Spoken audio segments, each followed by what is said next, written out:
pourquoi la clarté protège aussi bien le donneur d'ordre, le client, c'est-à-dire toi, l'entrepreneur, l'entreprise, mais aussi l'assistante virtuelle.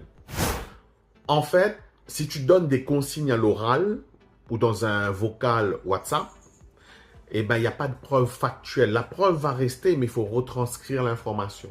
Si tu veux réussir avec une assistance externalisée, une assistante virtuelle, formalise des consignes dans un document, un Google Doc par exemple. Ce sera beaucoup plus clair, beaucoup plus efficace et tu iras vers la réussite. Mais si tu envoies une assistante virtuelle avec plein de tâches de façon bordélique, comme je l'ai expliqué dans la vidéo précédente, c'est sûr que tu vas au casse-pipe.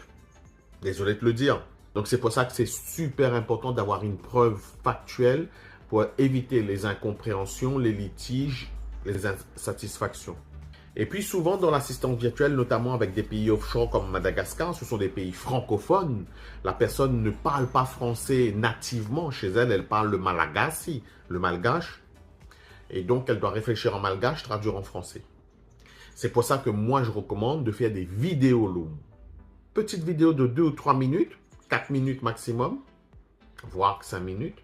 Tu envoies les liens à ton assistante virtuelle et puis elle pourra regarder, revisionner ces vidéos calmement, tranquillement, sereinement, chez elle ou dans un local en présentiel, si elle est en présentiel avec une team, avec un superviseur.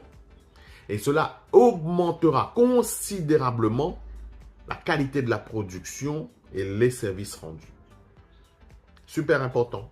Si tu as des astuces, des techniques pour bien manager une assistante virtuelle, tu peux laisser des avis dans les commentaires. Like la vidéo, abonne-toi et surtout visite le lien. On a des assistants virtuels pour toi, on met à ta disposition. Je te dis à bientôt.